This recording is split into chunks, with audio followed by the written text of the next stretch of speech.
అదే RTV app వార్తల్ని క్షణాల్లో చదివే అవకాశం ఉంటుంది. ఒక న్యూస్ పేపర్, ఒక టెలివిజన్ ఛానల్ మీ చేతుల్లో ఎప్పుడూ ఉంటాయి. పిల్లల పేరు మీద ఒక్కొక్కళ్ళ పేరు మీద 35,000 రూపాయల చొప్పున మరి బ్యాంకులో అప్పులు ఇచ్చారు. ఆ అప్పులు మొత్తం కూడా 3,866 కోట్ల రూపాయల అప్పులు తెచ్చి మహిళల నెత్తి మీద మరి భారాన్ని మోపాడు జగన్మోహన్ రెడ్డి.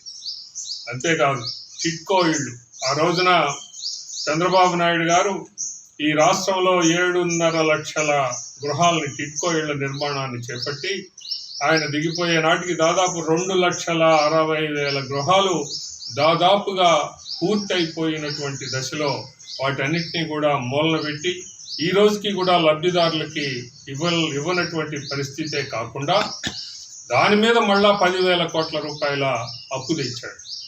ఆయా లబ్ధిదారుల పేరు మీద బ్యాంకుల్లో అప్పు తెచ్చి మళ్ళీ అవి తానే మరి వేరే కార్యక్రమాలకి వాడుకున్నటువంటి పరిస్థితుల్లో అవి పూర్తి కాలేదు. యువతల మరి బ్యాంకుల్లో అప్పులు ఆ టైం దాటిపోయింది. ఆ మారటోరియం పీరియడ్ ఏదైతే ఉందో, ఎగ్జంప్షన్ పీరియడ్, అది 2 సంవత్సరాలు దాటిపోయిన పరిస్థితుల్లో ఇప్పుడు బ్యాంకులు వాళ్ళ మరి లబ్ధిదారులని కట్టమని చెప్తా ఉంటే వాళ్ళు లబోదిబోమంటూ ఉన్నటువంటి పరిస్థితిని మనం చూస్తూ ఉన్నాం. ముఖ్యమంత్రి జగన్మోహన్ రెడ్డి గారు ఎక్కడ మాట్లాడినా, ఎప్పుడు మాట్లాడినా తాను దాదాపు 2,80,000 కోట్ల రూపాయలకి నేను ఈ రాష్ట్ర ప్రజలకి సంక్షేమాన్ని అందించాను అని పదే చెప్పుకుంటా ఉన్నాడు. మొన్న రాప్తాడు సభలో కూడా అదే మాట వల్లెవేయటం అనేది జరిగింది. ఎక్కడా కూడా అభివృద్ధికర కార్యక్రమాల గురించి కానీ, ఇంకా ఇతరత్ర పెట్టుబడుల గురించి కానీ, పరిశ్రమల గురించి కానీ ఏ మాత్రం కూడా పల్లెత్తు మాట అనకుండా కేవలం సంక్షేమం అనేటటువంటి జపమే జపించారు తప్ప మరొకటి కాదు. మరో మాట అంటా ఉన్నారు, ఇది క్లాస్ వార్, పెత్తందారులకి పేదవాళ్ళకి మధ్య జరిగేటటువంటి క్లాస్ వార్ అని చెప్తా ఉన్నాడు. మనం గనక చూసినట్లయితే ఒక్కొక్కటి చాలా విషయాలు ఉన్నాయి. ఇతను ఏదైతే ప్రజలకి వాగ్దానం చేసి మరి ఈ రోజుకి నెరవేర్చున్నటువంటి, లేక మరి అరకొరగా చేసినటువంటి అనేకమైనటువంటి కార్యక్రమాల్లో ఈ ఇళ్ల నిర్మాణం అనేది ఒకటి. దాదాపు 33 లక్షల ఇళ్ళు కడతాను అన్నటువంటి ముఖ్యమంత్రి ఈ రోజుకి ఎన్ని ఇళ్ళు కట్టాడు అనే దానికి మరి ఎక్కడా కూడా ప్రభుత్వం నుంచి లెక్క అది చెప్పలేదు అనేది మనకు కనపడతా ఉన్నటువంటి వాస్తవం. చూసినట్లయితే ఏడాదికి 5 లక్షల చొప్పున మరి మొత్తం 25 లక్షల ఇళ్ళు, ఒక్కొక్కసారి 33 లక్షలు అన్నాడు, ఒక్కొక్కసారి 25 లక్షల ఇళ్ళు. మరి ఇది బడ్జెట్లో చెప్పినటువంటి వివరణ. అయితే ఎక్కడా కూడా హామీని నిలబెట్టుకోలేదు. మరి ఈ రోజున మనం గనక చూసినట్లయితే పేదల్ని గృహ నిర్మాణం పేరు మీద అప్పుల పాలు చేశాడు. అలాగనే పట్టాలు ఇచ్చాడు. ఆ పట్టాలు ఇచ్చినటువంటి గృహాలు నిర్మాణం చేసుకోకపోతే వాటిని రద్దు చేస్తానని బెదిరించారు. బెదిరిస్తే పేదల పాపం అప్పు చేసి ఇల్లు కట్టుకున్నారు. ఈరోజు వాళ్ళకి బిల్లులు చెల్లించలేనటువంటి పరిస్థితుల్లో వాళ్ళు అయోమయానికి గురై ఆందోళనలో ఉన్నటువంటి దాదాపు 12 లక్షలు నాణ్యమైనటువంటి ఇళ్ళు, ఎన్టీఆర్ గృహ నిర్మాణం అనివ్వండి, అలాగనే ఇతరత్ర ఇంకా కేంద్ర ప్రభుత్వం నుంచి వచ్చిన టిడ్కో ఇళ్ల నిర్మాణం అనివ్వండి, ఇవన్నీ కూడా ఆ రోజున 12 లక్షల ఇళ్ల నిర్మాణాన్ని చేయటం అనేది జరిగింది. అందులో కేవలం 10% కూడా ఈ జగన్మోహన్ రెడ్డి చేయలేదు అనేది మనం చూస్తూ ఉన్నాం, కనపడతా ఉంది. అంతేకాకుండా ఇందులో కేంద్ర ప్రభుత్వం ఇచ్చినటువంటిది ఒక్కొక్క ఇంటికి 1,80,000 రూపాయలు. దానికి తోడు రాష్ట్ర ప్రభుత్వం మరి మ్యాచింగ్ ఇవ్వాల్సినటువంటి పరిస్థితుల్లో ఏ మాత్రం ఇవ్వనటువంటి స్థితిలో లబ్ధిదారులు సప్పు చేసి వాళ్ళు కట్టుకున్నారు. ఆ బిల్లులు ఇంతవరకు కూడా రాలేదు అనేది కనపడతా ఉంది. చంద్రబాబు హయాంలోనైతే ఒక్కొక్క ఇంటికి 50,000, అలాగనే పట్టణాల్లోనైతే 1,00,000 రూపాయలు ఆ రకంగా మరి వాళ్ళకి ఏది కేంద్ర ప్రభుత్వం ఇచ్చిన నిధులకి ఎదురుగా ఇది కూడా ఇవ్వటం అనేది జరిగింది. అంతేకాకుండా భారతీ సిమెంటు 320 రూపాయలు ఉన్నటువంటి దాన్ని భారతీ సిమెంటు 420 రూపాయలకి పెంచారు. మామూలుగా 320 రూపాయలు ఉంటే 420 రూపాయలు చేశారు. చంద్రబాబు హయాంలో అయితే మరి నిజంగా ఐరన్ చూసినట్లయితే ఆ రోజున 45,000 ఉంటే ఈ రోజున 68,000 ఉంది. ఇసుక ట్రాక్టర్ ఒక్కొక్కటి 5,000 నుంచి 15,000కి ఈ రోజున పెంచడం అనేది జరిగింది.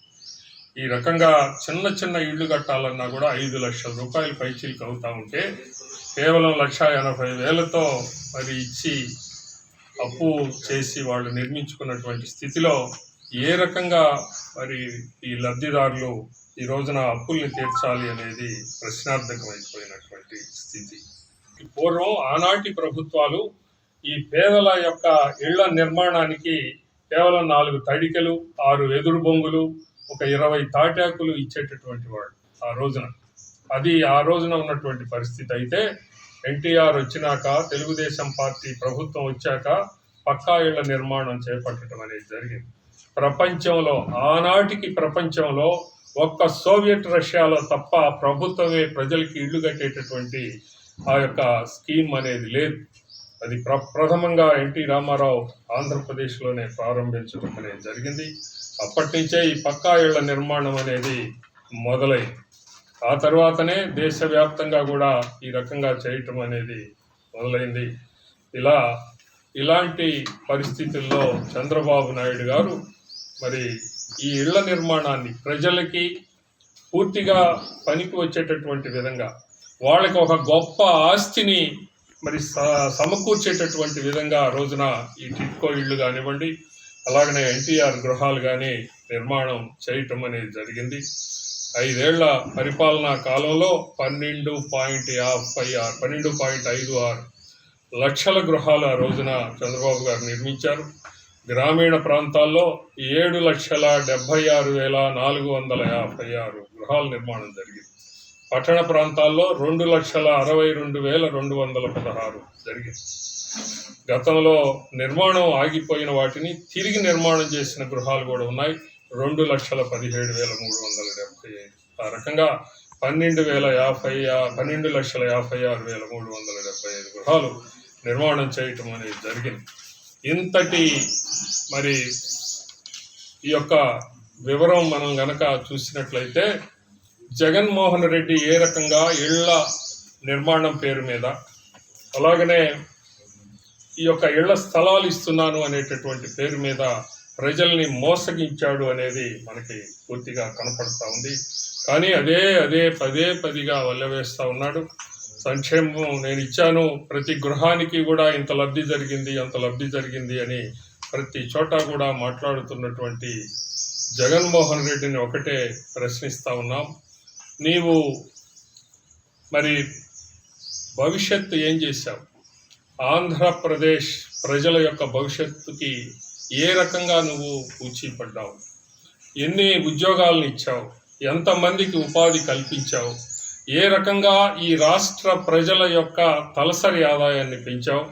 ఎంతటి జీవన ప్రమాణ స్థాయిని ఈ 5 ఏళ్ల కాలంలో కల్పించావు అనేది మేము ప్రశ్నిస్తూ ఉన్నాం. ఈ 5 ఏళ్ల పరిపాలనా కాలం పూర్తిగా అధోగతిలోకి పోయింది, తిరోగమనంలోకి పోయింది. దాదాపు 15 సంవత్సరాలు వెనక్కిపోయినటువంటి స్థితిలోకి ఈ యొక్క ప్రజల్ని, వారి యొక్క జీవన స్థితిగతుల్ని నెట్టివేయించావు అని మేము అంటా ఉన్నాం. ఈ ప్రజలు ఇప్పటికే మరి ఇవన్నీ కూడా గమనించారు. నీ యొక్క మోసపు మాటలు ఇంకా కూడా వాళ్ళు భరించేటటువంటి పరిస్థితుల్లో లేరు, తిరగబడతా ఉన్నారు. ఇలాంటి స్థితిలో నీవు మరి నీ యొక్క ఫ్యాక్షన్ నైజాన్ని మళ్ళీ బయట పెట్టుకుంటా ఉన్నావు. నిన్న పుల్లారావు గారి అబ్బాయిని ఆ రకంగా నువ్వు అరెస్ట్ చేయించటము అని అంటే నీ యొక్క నైజం ఎలాంటిది అనేది, నీ సైకో మనస్తత్వం ఎలాంటిది అనేది కనపడతా ఉంది. వన్ టైం సెటిల్మెంట్ పేరు మీద ఎన్నో ఏళ్లుగా, దశాబ్దాలుగా ఆ రోజున ఎన్టీ రామారావు గారు కట్టించినటువంటి ఇళ్ల దగ్గర నుంచి మరి మొన్న 2019 వరకు కూడా లక్షల మందికి ఇళ్ళు మరి ఆయా ప్రభుత్వాలు కడితే వాటిని వన్ టైం సెటిల్మెంట్ పేరు మీద 10,000 నుంచి 30,000 రూపాయలు వసూలు చేసి మరి తన ఖజానాకి జమ కట్టుకొని వాటిని ఏం చేశాడో ఎక్కడ ఖర్చు పెట్టాడో కూడా పర్థం లేనటువంటి రీతిలో మరి ప్రభుత్వాన్ని నడిపాడు అనేది మనం చూస్తూ ఉన్నాం. అంతేకాదు సెంటు పట్టాలు ఇచ్చారు. గతంలో ఎప్పుడో కూడా 2 సెంట్లు పైనే ఇచ్చాం. అంతకుముందు 3 సెంట్లు, తర్వాత 2 సెంట్లు ఇచ్చాం. ఆ తర్వాత మనకి భూమి తగ్గిపోతా ఉంది అనే పరిస్థితుల్లో ఈ సెమీ అర్బన్ ఏరియాల్లో టిట్కో ఇళ్లని తీసుకున్నాం. ఒకే చోట 20 ఎకరాలు 30 ఎకరాలు తీసుకొని ఆ రకంగా చంద్రబాబు నాయుడు గారు ఒక దూరదృష్టితోటి ఆ ఇళ్ల నిర్మాణాన్ని చేపడితే ఇతను మరి ఇళ్ళు కడతానని చెప్పి దాదాపు మరి 50,000 ఎకరాల పైన సేకరించారు. ఎక్కడి నుంచి సేకరించారో ఆ పక్కన ప్రభుత్వ భూములు, వాగు పోరంబోకులు, చెరువు పోరంబోకులు, చెరువు ముంపు మరి భూములు, మరి ఇలాంటివి పల్లపు భూములు ప్రభుత్వం భూముల్లో మరి వాటిని ఇవ్వటం అనేది జరిగింది. అంతేకాకుండా రైతుల దగ్గర నుంచి సేకరించి 5 లక్షలకి 10 లక్షలకి వాళ్ళ యొక్క ఎమ్మెల్యేలు, వాళ్ళ యొక్క నాయకులు సేకరించి వాటిని మళ్ళీ తిరిగి ప్రభుత్వానికి 40 లక్షల నుంచి 60 లక్షల వరకు కూడా మరి ప్రభుత్వానికి అమ్మి ఆ రకంగా ధనార్జన చేసినటువంటి పరిస్థితి చూస్తే అది లెక్క గడితే తెలుస్తూ ఉంది. 6,500 కోట్ల నుంచి 7,000 కోట్ల రూపాయలు ఈ ఇళ్ల పట్టాలు ఇస్తున్నాము అనేటటువంటి పేరు మీద ఈ ఎమ్మెల్యేలు, వాళ్ళ నాయకులు అందరూ కూడా మరి దండుకున్నటువంటి పరిస్థితిని మనం చూసాం. ఎంత పెద్ద కుంభకోణం ఇది. ఆ రోజున ఇతని తండ్రి కూడా అంతే చేశాడు. ఆ రోజున కూడా దాదాపు ఆ రోజున 4,000 కోట్ల రూపాయలు ఈ ఇళ్ల నిర్మాణం పేరు మీద రాజశేఖర రెడ్డి హయాంలో కూడా ఇలాంటి కుంభకోణమే జరిగింది. దాని మీద ఎంక్వైరీ జరిగింది. ఆ తర్వాత నిగ్గు తేల్చారు. ఆ ఎంక్వైరీలో 4,000 కోట్ల రూపాయలు అక్కడ దుర్వినియోగం అయినాయి. ఈ రోజున 4,000 పోయి ఇప్పుడు కొన్ని మరి ఇంకా ఎక్కువగా అలాంటి కుంభకోణాలని మనం చూస్తూ ఉన్నాం.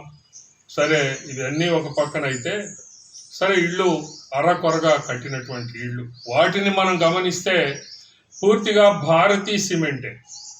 ఇక్కడ ఒక నిబంధన, భారతీ సిమెంట్నే వాడాలి అని గృహ నిర్మాణ శాఖని ఆదేశించారు. ఆ భారతీ సిమెంట్ ఏం చేస్తూ ఉంది? ఈ యొక్క ఫ్లై యాష్ బూడిద ఎక్కువ కలిపినటువంటి సిమెంటు వాళ్ళు సప్లై చేస్తే అవన్నీ కూడా గృహ నిర్మాణ శాఖ వాటిని వాడితే ఆ ఇళ్ళు అరకొరగా కట్టినటువంటి ఇళ్ళు కూడా అవి నాసిరకంగా తయారైపోయి కూలిపోయేటటువంటి పరిస్థితుల్లో మనం చూస్తూ ఉన్నాం. ఈ రకమైనటువంటి స్థితికి ఈ యొక్క ప్రజల్ని టెర్రరైజ్ చేద్దామని మరి దీనికి తెగబడ్డావు అనేది కనపడతా ఉంది. కానీ తిరుగుబాటు మొదలైంది. ఇప్పటికే చూసుకో నువ్వు అక్కడక్కడ ఇప్పటికి ప్రజలు తిరుగుబాటు మొదలైంది. నీ యొక్క మరి దౌర్జన్యపూరితమైనటువంటి ఈ ప్రభుత్వాన్ని ఎండగట్టేటటువంటి సమయం ఆసన్నమైంది. గుర్తుంచుకో జగన్మోహన్ రెడ్డి, ఏ మాత్రం కూడా నీవు క్షమార్హం కానటువంటి మరి పనులు చేస్తూ ఉన్నావు. ఈ అప్రజాస్వామికమైనటువంటి పరిస్థితిని మళ్ళీ చక్కదిద్ది రేపటి ఎన్నికల అనంతరం తెలుగుదేశం పార్టీ మంచి భవిష్యత్తుని ప్రజలకి చూపించబోతా ఉంది. ప్రజలకి మేము వాగ్దానం చేస్తూ ఉన్నాం, నీ యొక్క ప్రభుత్వాన్ని తుదముట్టించడం ఖాయం. మరిన్ని వీడియోస్ కోసం ఛానల్ ని సబ్స్క్రైబ్ చేయండి. లేటెస్ట్ అప్డేట్స్ కోసం వాట్సాప్ ఛానల్ ని ఫాలో చేయండి. అండ్ లింక్ డిస్క్రిప్షన్ లో ఉంది.